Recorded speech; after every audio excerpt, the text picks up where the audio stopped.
Halo Traveler, ini kita sedang ada di elevasi, sedang ada lomba driving V60.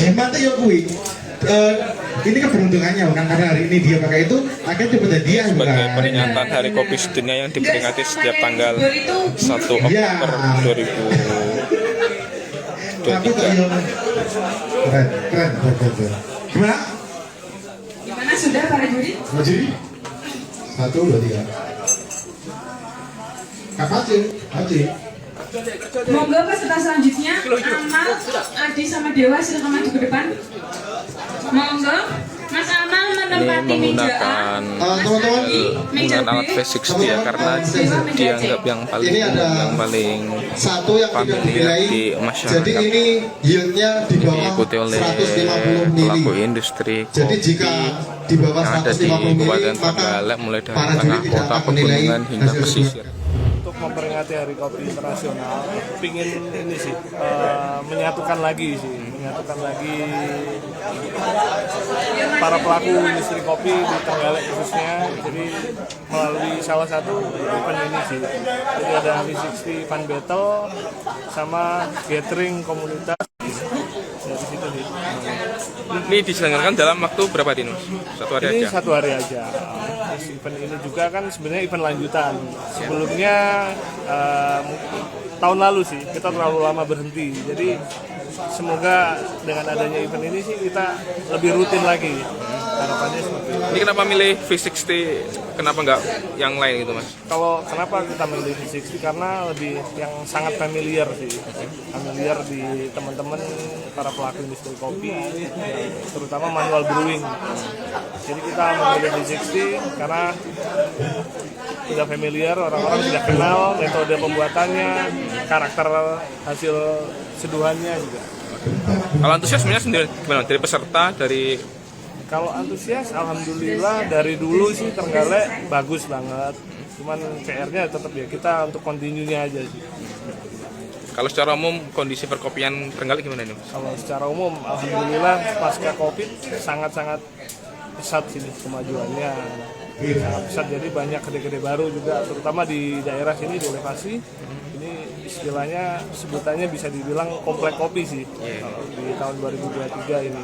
Dan kemungkinan ini ada banyak baru lagi di daerah sini.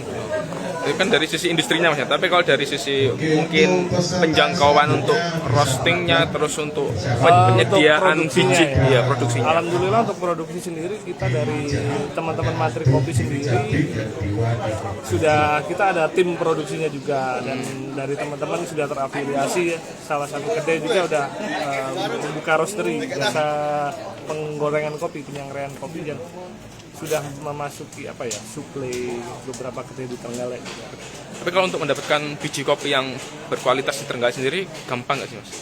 Kalau untuk daerah Trenggalek ya kalau ngomongin gampang ya nggak bisa dibilang gampang. Kalau ngomongin susah nggak bisa dibilang susah. Sebenarnya ada, cuman tinggal kita aja aksesnya aja sih.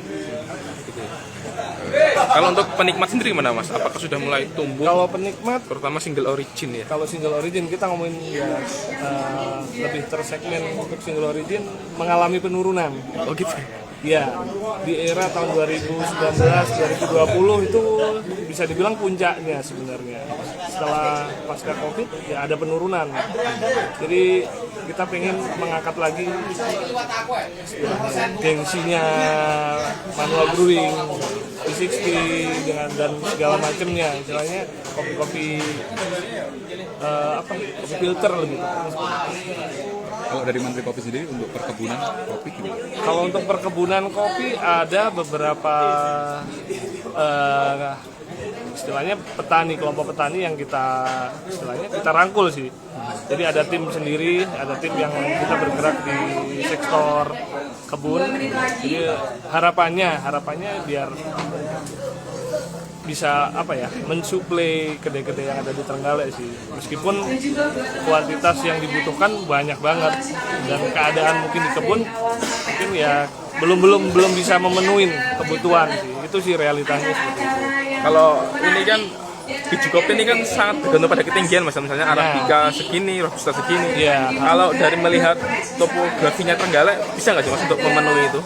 Kalau Trenggalek sendiri sejauh ini Robusta kita ada beberapa tempat di daerah Sumber Bening, itu ada Sengunglung, ya lumayan sudah terkenal sih itu. Terus di daerah sini Bendungan, sama di Batu Limo yang di puncaknya, itu rata-rata Robusta semua. Kalau untuk Arabica kita masih belum berani karena ketinggian juga, tingkat elevasinya memang kurang, ditambah aksesnya agak susah. Kalau kopi khas Trenggalek itu identik seperti apa sih? Kalau kopi khas Trenggalek, kalau kita ngomongin tradisional kan ada yang kopi gerasa kan, kayak Papua. Jadi kalau kita ngomongin khas sebenarnya banyak di Trenggalek sendiri. Cuman dari teman-teman dari kopi lebih pingin gini sih, kita ngangkat biar orang tuh tahu Sengunglung itu termasuk Robusta Highland. Jadi Robusta yang ditanam agak lumayan tinggi sih dibanding pada umumnya. Robusta kan bisa ditanam biasa kayak gini karena ketahanannya kuat. Karakternya memang lebih coklat banget dan ringan, terkesan ringan. Jadi orang pada umumnya kan udah kenal Robusta David dengan karakternya yang bold, keras banget. Kalau untuk Robusta Trenggalek sendiri lebih bisa dibilang kalem gitu. Artinya aman untuk baik pemula juga aman mas ya? Sangat aman malah dibanding kalau kita ngomong David kan lebih keras banget. Cuman kalau penikmat kopi tradisional mungkin lebih cocok. Iya.